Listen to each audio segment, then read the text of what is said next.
This is Umar for BoxNation. Well, look, you've got a great history with the Yafai family. Does it feel like you've got a new sign and a new star with Galal tonight? Yeah, I think sometimes in the smaller weight classes, they don't really get the credit they deserve. And we've got to remember he's Olympic gold medalist. So just in his 9th fight, like I said, that was a red hot, ice cold performance. Like stone cold killer. Like 6 rounds in, with that many punches thrown, with that kind of relentlessness, wasn't even breathing. And, although that was a fighter in Sonny that was clearly towards the end of his career, what you saw is a hungry young fighter at the start of his career. And, this kid's going to be around for a long time, winning world championships. And it was a great night in Birmingham, his home city, really building momentum here. And I'll say a star is born because I think we've already got a star there. But, it was a star performance. Taking a flight to Japan soon with Galal? I think that, it's you really want to bring it here, if I'm honest. But we also understand that in those kind of divisions, there aren't many big fights in this region. Hopefully we can change that. We know there's a lot of money for those kind of fights in Japan, but we'll have to see. Eddie, if you are in Sonny's corner and he comes up to you and says, I don't want to be in this ring, are you taking him out straight away? No, I'm not, because you've done the hard work and you're in it. It's tough shit. Do you know what I mean? And you have to fight through at that point. And he done really well to do that because his trainer done a great job. And he showed a lot of heart in those 3rd, 4th, 5th rounds because he held his feet and he was trying to win the fight, And It's worrying he said that, no? yeah, but it is. But when you're getting battered, and he got battered in those first 2 rounds, and that no one knew that he was going to retire after that fight, apart from his corner team. So when you're getting pummeled for 2 rounds, it's quite easy to say, I don't want to, I don't, like, you need something. You need someone to grab hold of you and say, right, come on, let's go. And that's what they've done. They've done a good job. So, we can't take away from the performance of Galal because he made him do that. If Sonny was winning the first 2 rounds, do you think he would have said that? Exactly. He said it because he was getting beaten up. But he came back, he fought away, and, eventually Galal forced a stoppage. I've asked that because I feel like if Grant Smith was his corner, who knows him very well, cares for Sonny deep, he could have taken him out. He wouldn't. He would have slapped him around the face and he would have gone, we ain't done all this work to fucking jack it in after 2 rounds. So come on, son.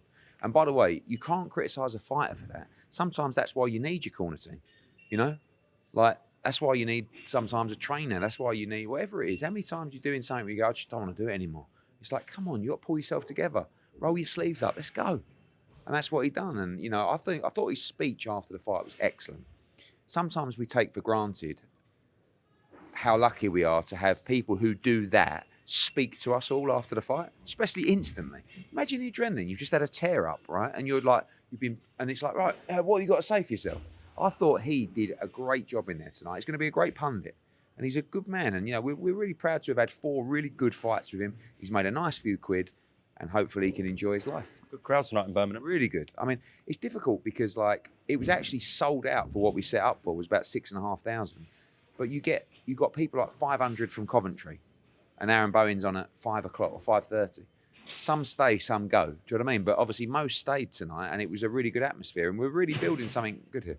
Could not believe the scorecards for Vong and Gwyn. Yeah, I said to Cameron Vong, I say going against my fighter, but it doesn't do him any favours if I'm not honest. And I thought he lost a very close fight. I thought he lost 6-4, which is a fight that, but when the scorecards were being read out, I'm thinking to myself, maybe we could get a draw here. Do you know what I mean? But to have 3 scorecards go for Cameron Vong, and particularly 97-93, I thought Gavin Gwynn was very hard done by. And in that respect, we should do a rematch. But we should also acknowledge that was a massive step up very early in the career of Cameron Vong. So we got to respect that and say, do we rematch him next or do we have one in between? But we have to rematch him because otherwise people will talk about it for a long time. But I'm proud of Cameron Vong because I thought it was a great performance against a very tough opponent. And he'll be back, he'll be much improved and he'll learn a lot from tonight. And he showed heart because that was a tough fought fight. And listen, it was a close fight. But in my heart, I thought Gavin Gwynn edged the fight. Speak to Carl Froch tonight? Yeah, I did. A little shake of the hand. Bit of a push and a pull. No, he crunches your hand, Carl. He always has done. But it was good to see him.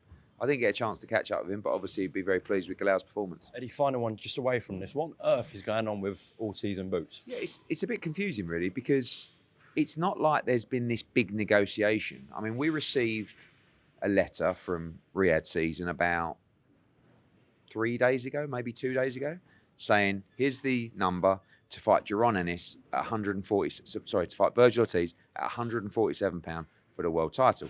We went back. Obviously, that's a no-brainer for us. We went back and they said, no, sorry, we spoke to Golden Boy. It's at 154.